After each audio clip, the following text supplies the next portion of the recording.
25 முதல் ஜூலை 25 வரை பிரம்மாண்டமான ஒரு பரப்புரையை நடத்துது. மண்ணில் கைகள், இந்தியாவில் இதயங்கள்.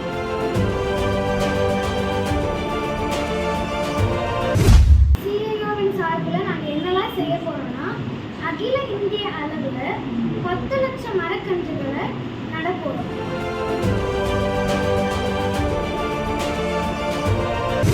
என்னுடைய பெயர் நபிலா கரம்.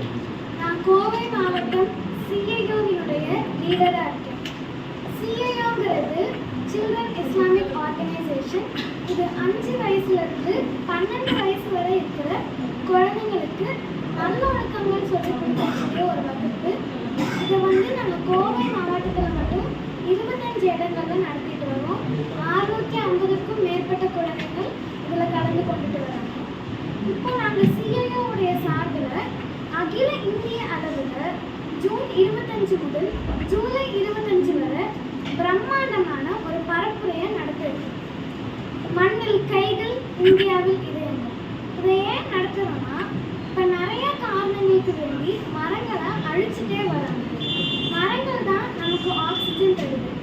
மரங்கள் தான் நமக்கு மழை பெய்ய வைக்குது.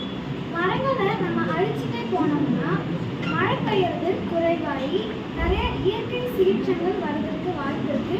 அதே மாதிரி ஆக்சிஜன் பற்றாக்குறை ஏற்படுறதுக்கும் வாய்ப்பு இருக்கு.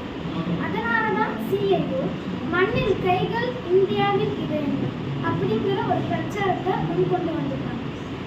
இதில் சிஐஓவின் சார்பில் நாங்கள் என்னெல்லாம் செய்ய போறோம்னா, அகில இந்திய அளவில் 10 லட்சம் மரக்கன்றுகளை நடப்போம். குழந்தைங்களுக்கு மரம் வளர்க்குறது எவ்வளோ முக்கியங்கிறத எடுத்து சொல்கிற மாதிரி விழிப்புணர்வு கூட்டங்கள் நடத்துகிறோம். இப்போ பள்ளிகள்லையும் அவங்களுக்கு அதை எடுத்து சொல்கிற மாதிரி நடத்துகிறோம். சிஐஓவில் வழக்கமாக நிறையா போட்டிகள் நடந்து வந்துட்டு இருக்கு. அதே மாதிரி மரங்களை சார்ந்த மாதிரி ஓவிய போட்டி, ரீல்ஸ் போட்டிங்கிற மாதிரி நிறைய போட்டிகள் நடத்துகிறதா இருக்கும்.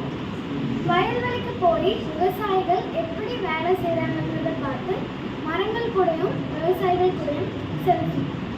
நம்மளோட பகுதிகளில் இருக்கிற பூங்காக்களை பராமரிக்க போகிறோம். மொட்டை மாடி தோட்டம், மாடி தோட்டம், அதாவது கிச்சன் கார்டனிங், டெரஸ் கார்டனிங், இந்த மாதிரி விஷயங்களுக்கு விளக்கங்கள் சொல்ல போகிறோம். இது எல்லாத்துக்கும் மேலே